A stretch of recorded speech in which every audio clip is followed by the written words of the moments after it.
5ই August পূর্ববর্তী যে সময় ছিল সেখানে আমাদের র্যাবের কোনো সদস্য পালিয়ে যায়নি এবং র্যাবের কোনো সদস্য কর্মবিরতিতে যায়নি। সাধারণ ছাত্র জনতার যে আন্দোলন ছিল সেটার সাথে আমরা ছিলাম, সেটার সাথে আমরা আছি এবং এই অভ্যুত্থান এটাকে সফল করার জন্য এখন আমাদের যা যা করণীয় আমরা কিন্তু সবই করে যাচ্ছি। যারা মামলার 1 নাম্বার 2 নাম্বার আসামি এবং প্রতিদিনই আপনি দেখবেন যে রাঘব গোয়ালজার তাদেরকেই আমরা ধরতেছি। আমরা ছোট পর্যায়ের যে স্ট্যাট সেটা আমি বললাম যে আপনাকে আমি 1170 জনকে ধরেছি সর্বমোট। আমাদের আপনি জানেন যে 5ই আগস্ট পূর্ববর্তী যে সময় ছিল সেখানে আমাদের র্যাবের কোনো সদস্য পালিয়ে যায়নি এবং র্যাবের কোনো সদস্য কর্মবিরতিতে যায়নি।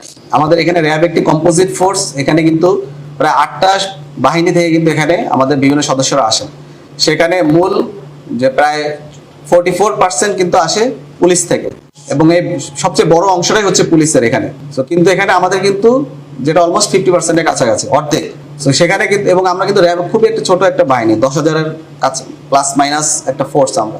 সো এই 10,000 ফোর্সের ভিতরে 44% পুলিশ, কিন্তু আমাদের কোনো সদস্য কিন্তু পালিয়ে যায় নাই এবং কোনো সদস্য কিন্তু কর্মবিরত যায় না। আমরা প্রথম থেকে যেভাবে একসাথে ছিলাম আমরা শেষ পর্যন্ত একসাথে ছিলাম। এখানে অনেক ধরনের সমস্যা ছিল কিন্তু আমাদের র্যাব ফোর্সেসে কখনোই কিন্তু কোনো সমস্যা হয়নি। এবং আমি এর আগেও আমরা বলেছি যে ছাত্র জনতার উপরে র্যাবের কোনো সদস্য লিথাল উইপন, এটা তো আপনারা বুঝবেন, লিথাল, নন লিথাল, লেস লিথাল, এরকম কিন্তু কিছু ভাগ আছে অস্ত্রের।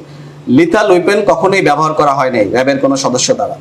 তো সেইভাবে আমরা কিন্তু সবসময় আছি, সাধারণ ছাত্র জনতার যে আন্দোলন ছিল সেটার সাথে আমরা ছিলাম, সেটার সাথে আমরা আছি এবং এই অভ্যুত্থান এটাকে সফল করার জন্য এখন আমাদের যা যা করণীয় আমরা কিন্তু সবই করে যাচ্ছি। এই বিষয়ে আমাদের কার্যক্রম আগের থেকে এখন আরো বেশি বেগবান হয়েছে। আপনারা আমাদের যে প্রেস রিলিজগুলো আমরা সবসময় দিচ্ছি, আমাদের 15টা ব্যাটালিয়ন সারা বাংলাদেশ ব্যাপী কাজ করছে, সেখানে আমরা কিন্তু সবসময় আপনাদেরকে আপডেটেড রাখছি। এটা তো আমরা ধরলাম 39 জনকে, বললাম 39 জনকে বড় পর্যায়ের নেতা যারা 39 তাদেরকে তো আমরা গ্রেফতার করেছি, যারা মামলার 1 নাম্বার 2 নাম্বার আসামি এবং প্রতিদিনই আপনি দেখবেন যে রাঘব গোয়ালজার তাদেরকেই আমরা ধরতেছি। আমরা ছোট পর্যায়ের যে স্ট্যাট সেটা আমি বললাম যে আপনাকে আমি 1170 জনকে ধরেছি সর্বমোট। কিন্তু রাঘব গোয়াল বলতে আপনি আসলে কাকে বোঝাচ্ছেন একটু স্পেসিফিক করে বলেন, তাইলে আমি আরো বুঝতে পারবো। আমি তো বললাম যে 39, এইভাবে আমরা 39 টোটাল 39 জনকে ধরেছি। বিভিন্ন এলাকার যারা নেতৃস্থানীয় নেতা ছিলেন এবং যারা ছিলেন তাদেরকে আমরা টোটাল 39 ধরেছি এবং এটা সংখ্যাটা আরো বেড়ে যাবে। এটা 39 হচ্ছে, আমি লাস্ট প্রেস ব্রিফিং কথা বলছি, এখন এই কয়েকদিনে আরো যোগ হয়েছে, আমরা কিন্তু ধরছি। এদের বিষয়ে আমাদের তৎপরতা অব্যাহত আছে। আমরা যখনই তাদেরকে সুযোগ পাবো আমরা তখনই তাদেরকে গ্রেফতার করবো। আমরা কাউকে ছাড় দিব না, আমরা কাউকে ছাড় দিব না এবং দিব না, এবং যখনই আমরা